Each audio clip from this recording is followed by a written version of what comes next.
శ్రీ గోపరాజు సీతారామారావు గారి సామాజిక సమీక్షా స్రవంతి మన గురించి 15వ భాగం.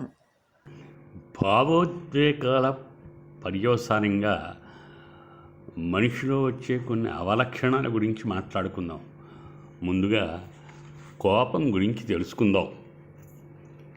కోపిష్టి వాళ్ళకి వెనక చూపు, భయస్థులకి ముందు చూపు ఉండదని, అన్ని వైపులా చూడగలిగిన వాళ్లే విజేతలవుతారని ఓ ఇంగ్లీషు రచయిత్రి చెప్పింది. మరి కోపం, భయం రెండూ ఉంటే అలాంటి వారు వెనక ముందు కూడా చూడరన్నమాట. అసలు మనకి కోపం ఎప్పుడు వస్తుంది? మన మాట నెగ్గనప్పుడు, మనం ఓడిపోయినప్పుడు, మనకి అవమానం జరిగినప్పుడు, మనల్ని సమాజం గేలి చేసినప్పుడు, మన గౌరవ మర్యాదలకి భంగం వాటిల్లినప్పుడు మనకు కోపం వస్తూ ఉంటుంది. సరే, కోపం ఎందుకు వస్తుంది? అసహనం వల్ల, ఓర్పు నశించడం వల్ల వస్తుంది. అప్పుడు ఏం జరుగుతుంది? బ్లడ్ ప్రెషర్ పెరుగుతుంది, హార్మోన్ల ఉత్పత్తిలో హెచ్చుతగ్గులు వస్తాయి, మొహం కోసిన కండగడలా ఎర్రగా మారుతుంది, కళ్ళు బాగా పెద్దవిగా విచ్చుకుంటాయి, కళ్ళు ఎర్రబాడతాయి, పెదాలు, కాళ్ళు, చేతులు వణుకుతాయి. కోపం తాలూకు తీవ్రత ఆధారంగా కోపిష్టి వాళ్లను కొన్ని కేటగిరీలుగా విభజించుకోవాలి. కొందరికి అకారణంగా కోపం వస్తుంది.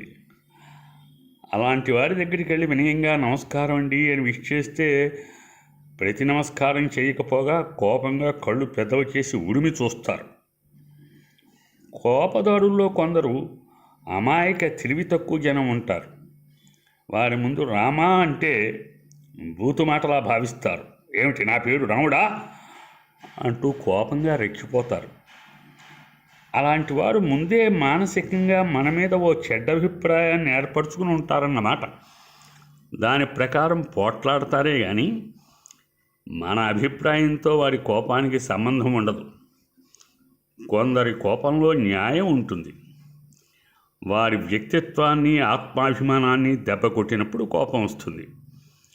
ఆ కోపంలో పౌరుషం ఉంటుంది.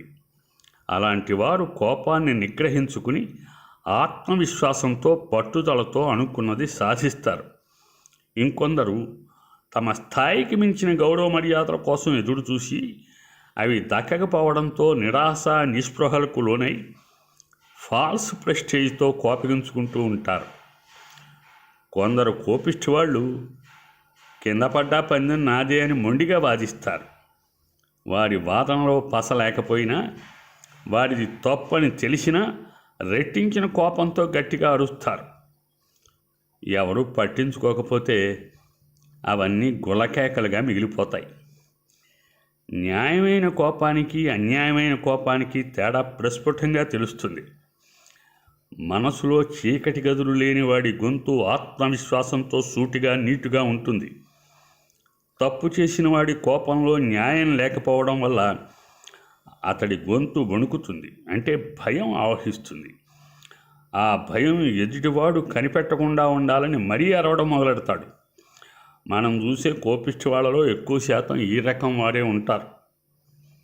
కొందరికి భయం వల్ల కోపం వస్తుంది. ఏదైనా సంఘటన జరిగి భయం ఆవహించినప్పుడు ఏకాకిగా, ఒంటరితనంతో ఈ లోకంలో తనకు ఒత్తాసు పలికేవాళ్ళు లేరని, ఎలా అయినా తనకు తాను మద్దతు కూడగట్టుకోవాలని, తద్వారా తన ఉనికిని కాపాడుకోవాలని వెర్రి కోపంతో ఊగిపోతారు.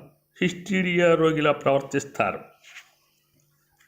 తనని దేవుడో దెయ్యమో, చనిపోయిన పూర్వీకులో ఆవహించినట్టు, వారు తన మీద వాలినట్టు పూనకం వ్యవహారం నడుపుతారు. చుట్టూ ఉన్నవారు నమ్మి అతడు చెప్పే మాటలు అతన్ని ఆవహించిన దేవుడో దెయ్యమో చెప్పినట్టుగా భావించి అతగాడికి బ్రహ్మరథం పట్టి హారతలిస్తారు. దాంతో అతగాడి ఈగో శాంతించి ఏదో విధంగా తన మాటకి విలువ పెరిగిందని భావించి మామూలుగా మారతాడు. ఇదో రకం నరాల బలహీనతేమో.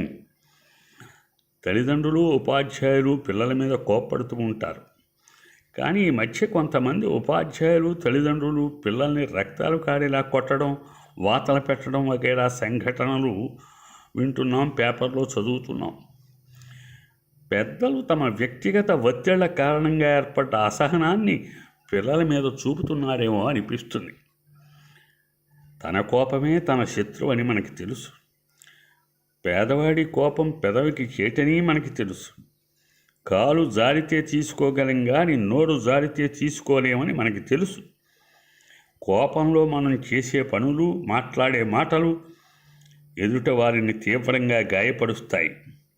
కాలక్రమంలో వారి గాయాలు మానినా వాటి తాలూకు మచ్చలు మన కోపానికి గుర్తుగా వారి మనస్సులో మిగిలిపోతాయి.